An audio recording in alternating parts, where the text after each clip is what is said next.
All football-playing high schools in the Talladega County area met at the Super Speedway this afternoon for the third annual Media Day. Players and coaches got a good chance to talk about the offseason and look ahead to the upcoming year. We start with the most successful team in the county last season, Munford. After finishing last year in the top 4 of the state polls, the Lions are ready for another run. They talked about dealing with the success of last season and building for this year. It's a new year, and we're ready to just go get it every day. And then we want to still remember and still keep on learning on what the other guys have taught us and what we've already been through. That way we don't make the same mistake. We came out and worked harder because we knew we lost some great players, and we had to come out and work 10 times harder than what we did last year.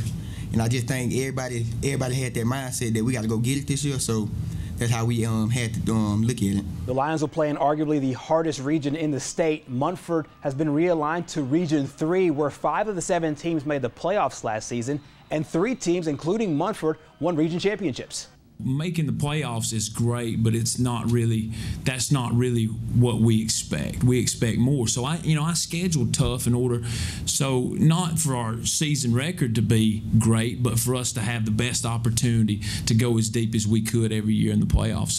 For the first time since 2000 and 2001, the B.B. Comer Tigers have made the playoffs in back-to-back seasons. Comer finished the season 4th in the region and now have bigger expectations as they go for a possible postseason three-peat. We're starting to see, especially with some of these older guys, that making the playoffs is not the end-all be-all. In the past, that's been a good goal for us, which is just to make the playoffs. But now, we've kind of done that. We've been to the first round a couple of times, so now the expectation is for us to do something else, do something more. Last season, Fayetteville won 6 games, and that tied the number of wins they had in the previous 3 seasons combined. Despite that 6-4 record, the Wolves fell 1 game short of their playoff goal, and they've worked hard this offseason to make sure that doesn't happen again. When you come up short of something like that, it does one of 2 things to somebody. It either 1, shoves them down into the ground and that's where they stay, or 2, it's going to light a fire up under you and you're finna get up and go.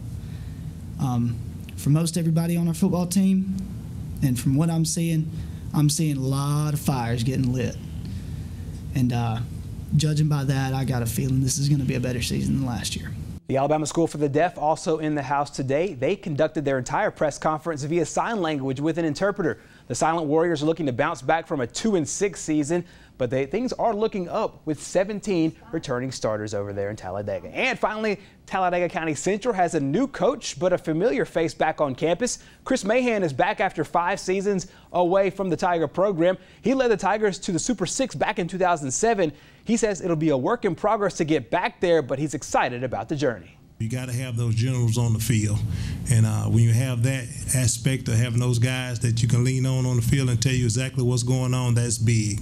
So that's always been a plus at TC, that you had guys that was really wanting to play football, and that was big with me, and that was one of the things that made me come back and drew me back to Talladega County Central.